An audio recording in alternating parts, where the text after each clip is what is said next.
नमस्कार। Sports scan के आज के संस्करण में आप सबका बहुत बहुत स्वागत। खेल जगत की तमाम खबरों का लेखा जोखा लेकर मैं हूं नवीन सक्सेना और आज मेरे साथ इन खबरों पर चर्चा करेंगे खेल विशेषज्ञ खेल पत्रकार शबाब अनवर। शबाब, स्वागत आपका। धन्यवाद आपको, श्रोताओं को नमस्कार। नजर अब तक की खास खबरों पर। टोक्यो पैरालंपिक खेलों में भारत ने आज 7वें दिन 1 रजत और 2 कांस्य पदक जीते। ऊंची कूद स्पर्धा में मरियप्पन थंगावेलु ने रजत और शरद कुमार ने कांस्य पदक जीता, जबकि 10 मीटर एयर पिस्टल स्पर्धा में सिंहराज अदाना को कांस्य पदक मिला। पूर्व नंबर 1 टेनिस खिलाड़ी और 2012 के US open champion Andy Murray US open tennis tournament से बाहर। और एशियाई युवा जूनियर मुक्केबाजी प्रतियोगिता में भारत ने 14 स्वर्ण सहित कुल 39 पदक अपने नाम किए।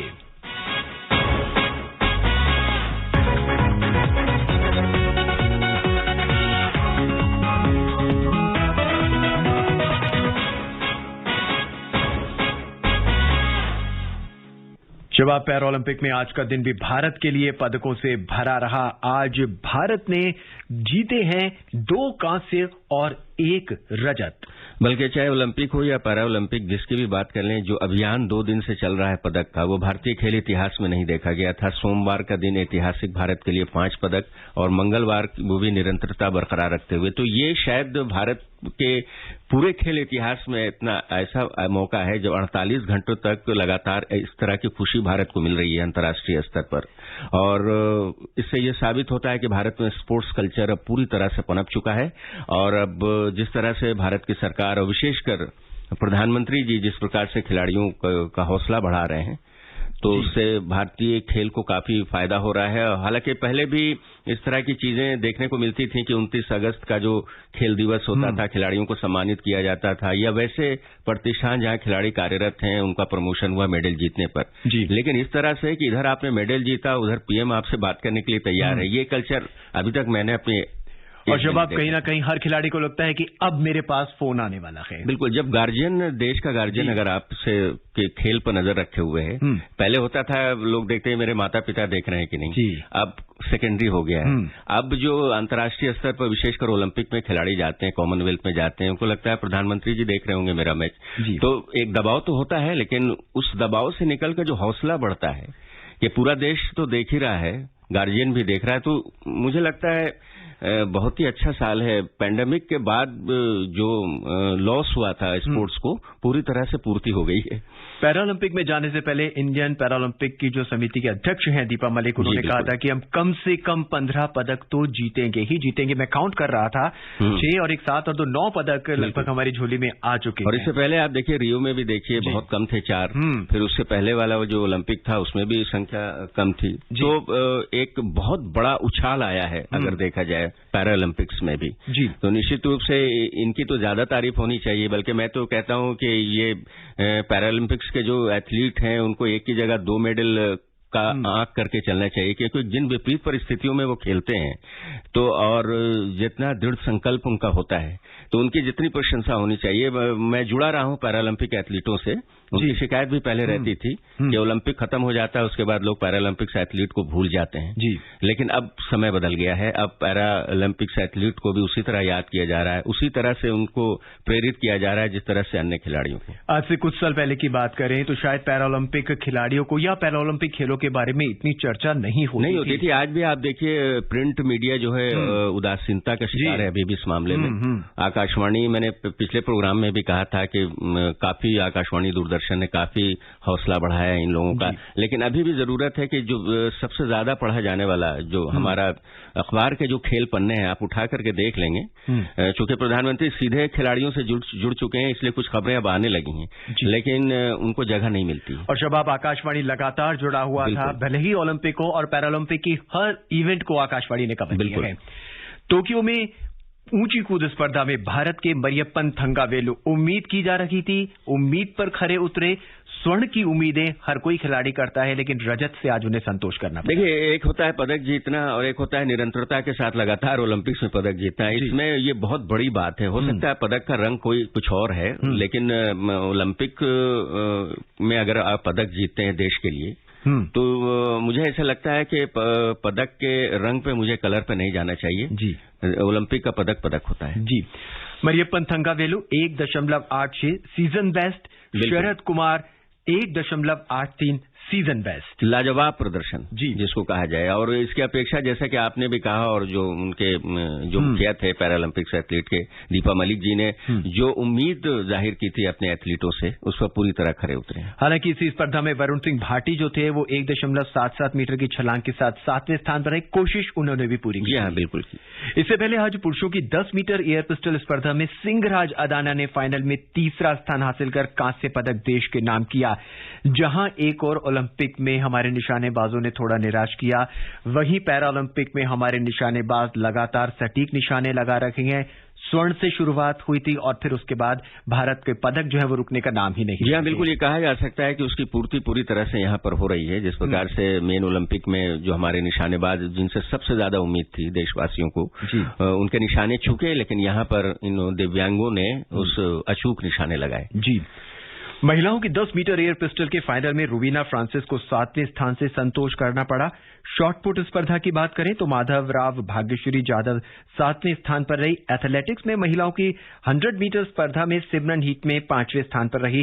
टेबल टेनिस की टीम स्पर्धा के क्वार्टर फाइनल में भाविनाबेन हसमुखभाई पटेल और सोनलबेन मनुभाई पटेल की जोड़ी चीन की जोड़ी से 2-0 से हार गई। यहां थोड़ा हमें निराश होना पड़ा और उसका कारण ये था कि जो शारीरिक संतुलन जिसके जो नहीं रख पाते हैं खिलाड़ी आमतौर पर, पैरा एथलीट्स जो होते हैं, उसमें थोड़ी सी यहाँ पर कसक रह गई। हालांकि जो अभ्यास मैच था उसमें काफी अच्छा प्रदर्शन था, लेकिन मुख्य मुकाबले में जिस प्रकार से आपने देखा, नीरज चोपड़ा के जो बयान आया था कि जो मेन जेवलिन थ्रोवर है, जो विश्व का नंबर 1 है, हम लोग ने सोचा भी नहीं था, लेकिन उस दिन खराब था उसका और नीरज चोपड़ा को स्वर्ण पदक मिला। जो इस तरह की चीजें खेल में होती रहती हैं, और इस तरह के खेल पैरा एथलीट्स में तो आप मानसिक रूप से अगर पूरी तरह से तैयार नहीं, क्योंकि शारीरिक रूप से तो आप पूरी तरह सक्षम है नहीं, मानसिक रूप से ज्यादा तैयार रहना पड़ता है। और फ्रैक्शन ऑफ सेकंड में भी अगर इस तरह की चीजें अगर आपके दिमाग से निकल जाती हैं तो फिर प्रतिस्पर्धा में कमजोर पड़ जाता है खिलाड़ी। तो कुछ चीजें ऐसी देखने को मिली हैं। और जब आप मानसिक रूप से तैयार करने के लिए हमारे प्रधानमंत्री जी लगातार हमारे खिलाड़ियों से बात करते रहे हैं खेलों में जाने से पहले, और उन्होंने कहा भी है कि हार और जीत अपनी जगह है, आपको अपना सर्वश्रेष्ठ प्रदर्शन करना है। देखिए, उसके लिए आपको मूल रूप से खेल प्रेमी होना पड़ेगा, और हमारे प्रधानमंत्री जी खेल प्रेमी हैं निश्चित रूप से, क्योंकि हमने देखा है जब वो गुजरात में थे, गुजरात क्रिकेट एसोसिएशन के अध्यक्ष हुआ करते थे, क्रिकेट से बहुत ज्यादा लगाव रहा, उसके बाद अन्य खेलों से भी लगाव रहता है। उसके लिए आपको 2 चीजें हमेशा अपने ध्यान में रखनी पड़ेंगी। एक तो आप खेल प्रेमी होना आपका जरूरी है, और अगर आप देश के मुखिया हैं, देश के प्रधानमंत्री हैं, तो आप खेलों को अपनी प्रायोरिटी में रख रहे हैं कि नहीं, ये अहम बात होती है।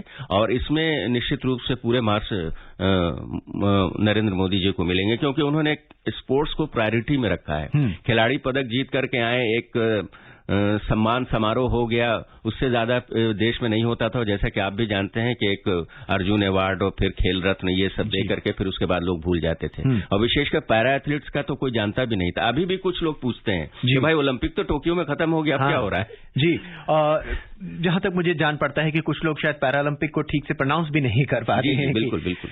इसमें अलग अलग श्रेणियां होती हैं, आप कुछ समझाएं कि किस श्रेणी में किस तरह से हम लोग पार्टिसिपेट करें। देखिए, इसमें बहुत तरह की चीजें हैं। एक तो है कि आप मसल्स आपका कितना मजबूत है, उसकी श्रेणी बनाई जाती है। अगर आप अपंग हैं कोई खिलाड़ी, उसकी श्रेणी अलग है।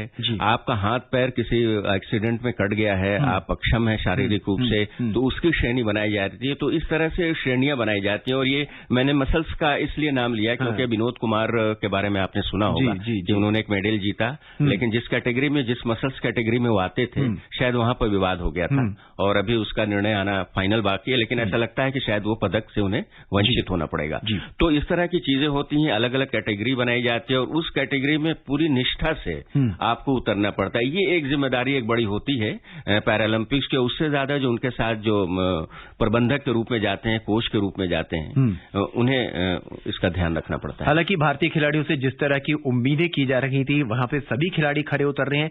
अब आने वाले आगे के दिनों में भारत किन किन स्पर्धाओं में अब पदक की दावेदारी और चुनौती और देखिए, बैडमिंटन की स्पर्धा अभी शुरू नहीं हुई है, उसमें काफी उम्मीद हो। और आपको याद होगा कि हमारे गौतम बुद्ध नगर के डिस्ट्रिक्ट मजिस्ट्रेट उसमें खिलाड़ी की हैसियत से भाग ले रहे हैं, तो उन पर भी सबकी नजर है, क्योंकि उन्होंने 2018 की जो चैंपियनशिप हुई थी इंटरनेशनल मुकाबलों में, वहां पदक भारत को दिलाया था। तो इस तरह के कुछ इवेंट्स हैं जिसमें अभी टेबल टेनिस में भी मुझे उम्मीद थी, लेकिन वहां पर थोड़ी सी परेशानी हुई, क्योंकि वहां पर फिर वही शारीरिक संतुलन जो अक्षमता के कारण जो होता है, वहां पर परेशानी हुई। लेकिन अभी कुछ पदक और भारत को आ सकते हैं। जी, शायद ये पहला साल होगा जब हम प्रिंट मीडिया में, हमने आप ही बात कर रहे थे, प्रिंट मीडिया में जो पहले पन्ने पर नजर पड़ती है तो नजर आती है कि भारत ने पैरालंपिक में स्वर्ण पदक जीता, रजत पदक जीता, कांस्य पदक जीता।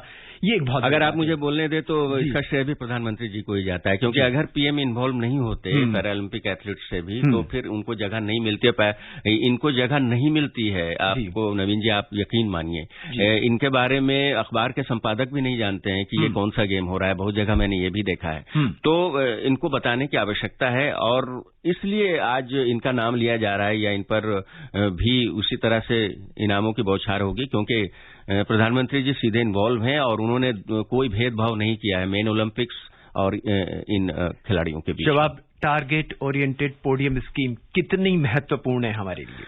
देखिए, वह कितनी महत्वपूर्ण है इसका अंदाजा तो 2021 में लग ही गया कि पोडियम पर टारगेट है। और आपका दूसरे खेलो इंडिया को हमें नहीं भूलना चाहिए। हालांकि उसका भी परिणाम नहीं आया है, उसका परिणाम अभी 15 साल बाद आएगा, लेकिन टारगेट पोडियम निश्चित रूप से काफी सफल रहा है। और खेलो इंडिया से मुझे ऐसा लगता है कि 2 ओलंपिक या कॉमनवेल्थ गेम जो अगला होगा, उसका जो निष्कर्ष होगा वो धमाकेदार होगा। जी, राष्ट्रपति रामनाथ कोविंद, उपराष्ट्रपति एम वेंकैया नायडू, प्रधानमंत्री नरेंद्र मोदी और खेल मंत्री अनुराग ठाकुर ने मरियप्पन और शरद को इस उपलब्धि पर बधाई दी है।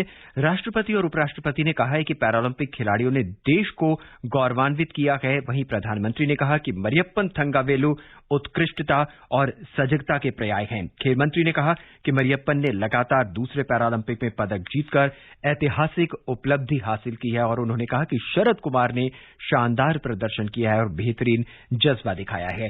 पैरालंपिक के बाद अब हम सीधा चलते हैं मुक्केबाजी के रिंग में।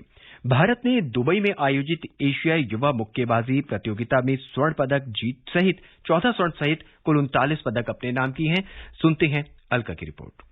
प्रीति दहिया और 3 अन्य युवा महिला मुक्केबाज 2021 एएसबीसी एशियाई युवा और जूनियर मुक्केबाजी चैंपियनशिप के अंतिम दिन चैंपियन बनकर उभरी। इनके स्वर्णिम सफलता की बदौलत भारत ने दुबई में आयोजित की गई इस महाद्वीपीय प्रतियोगिता में कुल 39 पदक अपनी झोली में डाले। भारत इससे पहले खेले गए जूनियर इवेंट में 8 स्वर्ण, 5 रजत और 6 कांस्य पदक सहित कुल 19 पदक जीत चुका था। युवा मुक्केबाजों ने प्रतिष्ठित कॉन्टिनेंटल इवेंट में भारत की तालिका में 20 और पदक, जिनमें 6 स्वर्ण, 9 रजत और 5 कांस्य थे, वो भी देश के खाते में डाले। इस बीच अंतिम दिन अन्य युवा मुक्केबाज विश्वनाथ सुरेश, निवेदिता कार्की, तमन्ना, सिमरन वर्मा, प्रीति, खुशी, वंशज, जयदीप रावत और तनेश्वर कौर संधू ने देश के लिए रजत पदक जीते। इससे पहले एक महिला सहित 5 मुक्केबाजों ने सेमीफाइनल में पहुंचकर युवा वर्ग में कांस्य पदक जीता था। पुरुष में दक्ष सिंह, दीपक, अभिमन्यु लौरा और अमन सिंह बिष्ट ने कांस्य पदक हासिल किया, जबकि लशु यादव ने महिला वर्ग में कांस्य पदक जीता। युवा वर्ग में 20 पदकों के साथ भारत ने 2019 में मंगोलिया के उलानबातर में हासिल किए गए 5 स्वर्ण सहित 12 पदकों के अपने पिछले संस्करण के पदकों की संख्या को भी बेहतर बनाया। Alka Singh, sports can.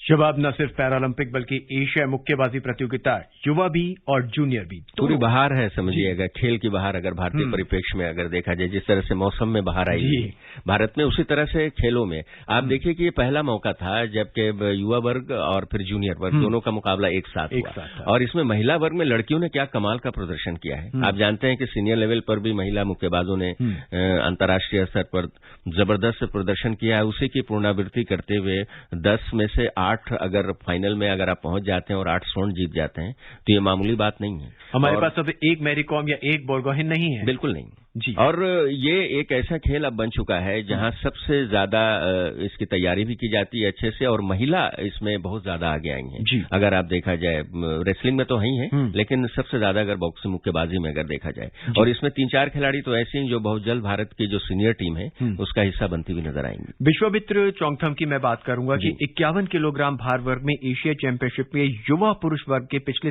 7 वर्षों में भारत के लिए पहला स्वर्ण लेकर आए हैं। हाँ, ये एक लंबा अंतराल तो है, लेकिन स्वागत करना चाहिए इसका, क्योंकि मुक्केबाजी और भारत एक दूसरे से काफी जुड़ गए हैं। जी, इसके अलावा भी युवा वर्ग में 20 पदकों के साथ भारत ने 2019 में मंगोलिया के उलान बटार में, जैसा कि रिपोर्ट में बताया, हासिल किए 5 स्वर्ण सहित 12 पदकों के अपने पिछले संस्करण को भी बहुत बेहतर किया। और मुझे ऐसा लगता है कि जूनियर खिलाड़ी जब अच्छा प्रदर्शन करते हैं तो उन्हें भी उतनी ही तरजीह मिलनी चाहिए जिस प्रकार से, क्योंकि ये भविष्य है देश के। तो आपने चर्चा की और इस कार्यक्रम में हिस्सा बनाया, इसका बहुत बहुत धन्यवाद, आपको भी बधाई। कहीं ना कहीं हमारी बेंच स्ट्रेंथ को मजबूत कर रहे हैं। बिल्कुल जी, और आने वाले बेंच स्ट्रेंथ तो क्रिकेट की मजबूत नहीं होनी चाहिए, हर खेल की मजबूत होनी चाहिए। और यही एक कमी रही है हमारे देश में कि हम बेंच स्ट्रेंथ की बात सिर्फ क्रिकेट में करते हैं। लेकिन शबाब जी, लेकिन अब समय बदल गया है, स्थिति बहुत बेहतर हो गई। मैं तो बहुत खुश हूँ। आइए अब चलते हैं सीधा यूएस ओपन टेनिस टूर्नामेंट में। पूर्व नंबर 1 टेनिस खिलाड़ी और 2012 के US open champion Andy Murray 2 बार बढ़त हासिल करने के बावजूद तीसरी वरीयता प्राप्त स्टेफेनोस सित्सिपास से हारकर यूएस ओपन टेनिस टूर्नामेंट से बाहर हो गए हैं। लेकिन इस बीच महिला वर्ग में नाओमी ओसाका ने आसान जीत जो है वो दर्ज की है। सुनते हैं नईम को।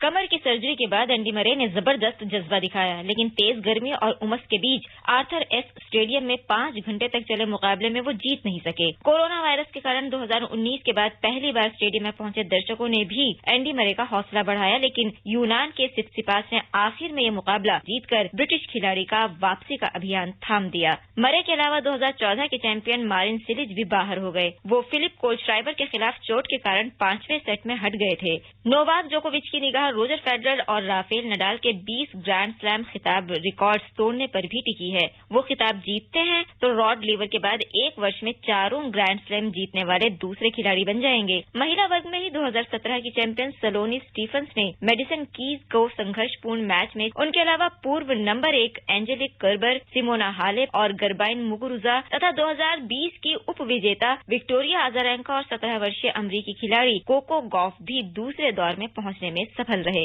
Naeem Akhtar, sports scan. Andy Murray tournament से बाहर हो जाते हैं।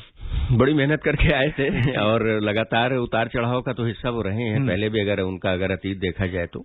लेकिन अब जो टेनिस और टेनिस में भी ग्रैंड स्लैम, अब स्थिति बदल चुकी है। यहाँ भी, यहाँ जो बड़े नाम है वो ज्यादा देर तक मुकाबले में रह नहीं पाते हैं, पर अभी भी एक बड़ा नाम है, बस हो सकता है वो चैंपियन भी हो जाए, क्योंकि बड़े मुकाबलों में जोकोविच के बारे में यही हम देखते आ रहे हैं कि वो अकेले पहुंचते हैं और चैंपियन बनते हैं। लेकिन पहले आप देखा होगा नवीन जी, ग्रैंड स्लैम जो मुकाबले होते थे हमारे यहाँ, तो उसमें कुछ खिलाड़ियों का महिला वर्ग पुरुष वर्ग दोनों में वर्चस्व होता था।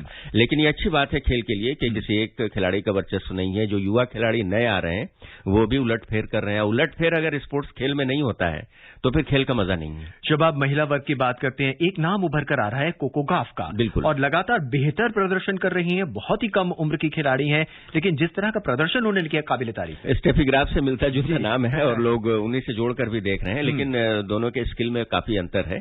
लेकिन आपने बिल्कुल सही कहा कि जिस तरह से वो निरंतरता के साथ अच्छा प्रदर्शन कर रही हैं, तो एक बड़ा नाम इस समय, जब ग्रैंड स्लैम ऐसे खेलने वाला बड़ा खिलाड़ी होता है। लेकिन कहीं ना कहीं इन प्रोफेशनल खिलाड़ियों से एक निराशा ये झलकती है कि ओलंपिक को वो बहुत सीरियसली नहीं लेते हैं।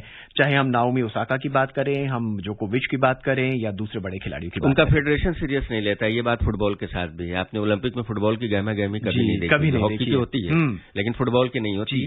टेनिस में भी कब सानिया मिर्जा गई, कब हार के चली आई, कुछ पता भी नहीं चला। तो फेडरेशन तैयारी और खिलाड़ी भी पूरी तरह से होता है कि ओलंपिक खेल रहे हैं जी, लेकिन उसकी कोई खास तैयारी नहीं होती। शबाब, यूएस ओपन अभी धीरे धीरे और अपने चरम पर पहुंचेगा। बहुत जल्दी ये पूछना होगा, लेकिन फिर भी एक खेल विशेषज्ञ के तौर पे आप इस बार किसको चैंपियन देखेंगे, महिला वर्ग में और पुरुष वर्ग में? महिला वर्ग के बारे में तो मैं खुद अभी नहीं बता सकता, क्योंकि पुरुष वर्ग में नाम आपको बता दिया है। जी, वक्त बहुत कम है। हम आपसे बहुत चर्चा करना चाहते थे, लेकिन हमसे बात करने के लिए और तमाम खबरों पर अपनी विशेष राय रखने के लिए शबाब आपका बहुत बहुत शुक्रिया। धन्यवाद। चलते चलते नजर एक बार फिर अब तक की खास खबरों पर।